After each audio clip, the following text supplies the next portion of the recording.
wabarakatuh. Apa kabar semuanya? Dan saya harap semua baik-baik saja.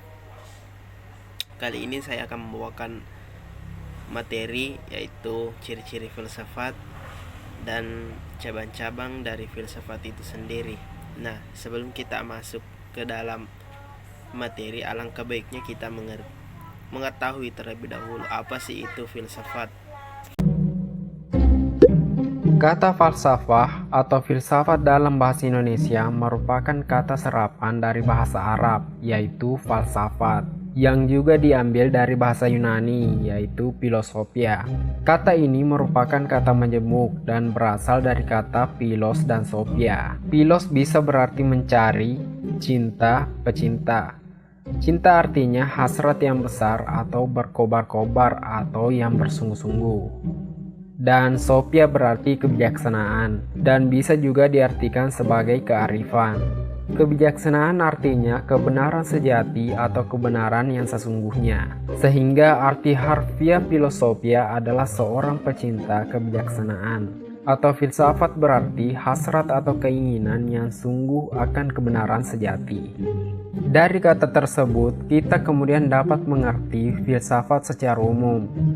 Filsafat adalah suatu ilmu, meskipun bukan ilmu fak biasa. Filsafat berusaha menyelidiki hakikat segala sesuatu untuk memperoleh kebenaran. Filsafat juga bisa disebut sebagai suatu usaha untuk berpikir yang radikal dan menyeluruh. Suatu cara berpikir yang mengupas sesuatu sedalam-dalamnya. Itulah tadi penjelasan mengenai apa sih itu filsafat. Nah, kemudian kita beralih ke materi pertama yaitu ciri-ciri filsafat. Yang pertama adalah universal. Kenapa sih ciri filsafat adalah universal? Karena pada dasarnya pemikiran seseorang itu bersifat luas. Artinya tidak terikat akan satu hal saja atau tidak terikat dari satu sudut pandang saja. Nah, filsafat itu sendiri adalah mengaitkan antara suatu ilmu dengan ilmu yang lain. Apakah itu ilmu politik, apakah ilmu kehidupan sehari-hari, apakah itu ilmu mengenai agama, etika, sosial budaya, dan lain-lain sebagainya. Dan yang kedua adalah mendasar. Nah, artinya di sini adalah filsafat itu memunculkan sebuah pemikiran yang baru.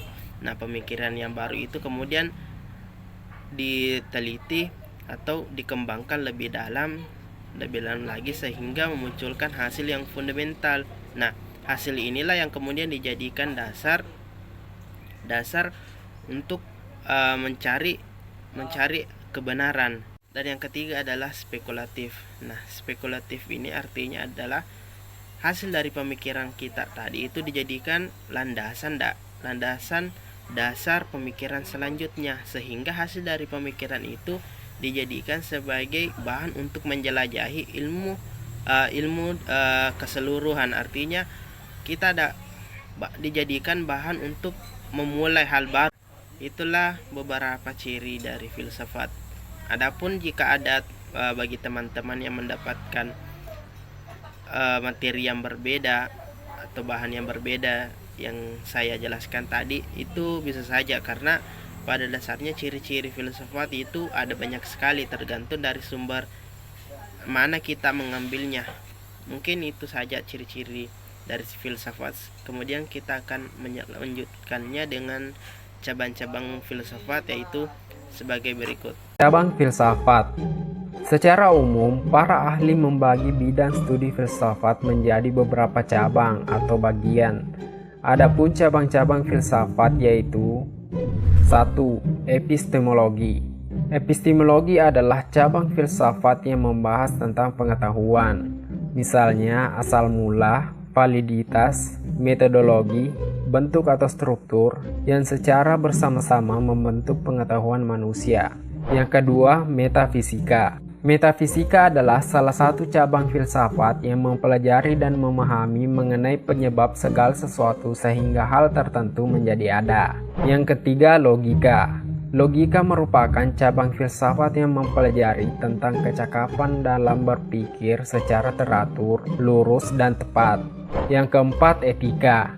Etika mempelajari tentang norma atau aturan yang digunakan sebagai pedoman berperilaku di dalam masyarakat terkait dengan sifat baik dan buruk.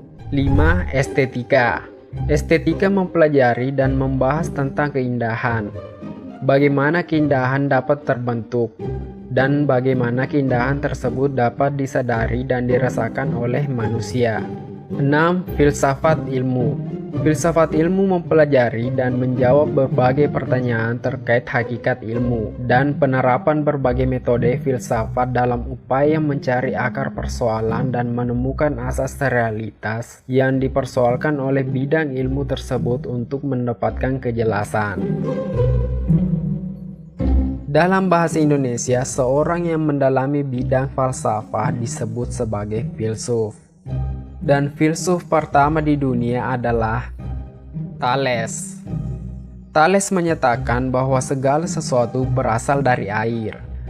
Argumentasi Thales terhadap pandangan tersebut adalah bagaimana bahan makan semua makhluk hidup mengandung air dan bagaimana semua makhluk hidup juga memerlukan air untuk hidup. Selain itu, air adalah zat yang dapat berubah-ubah bentuk, padat, cair, dan gas tanpa menjadi berkurang. Baik, itulah tadi pemaparan materi saya mengenai ciri-ciri filsafat dan cabang-cabang filsafat. Adapun jika ada kekurangan dalam penyajian materi, mohon dimaafkan.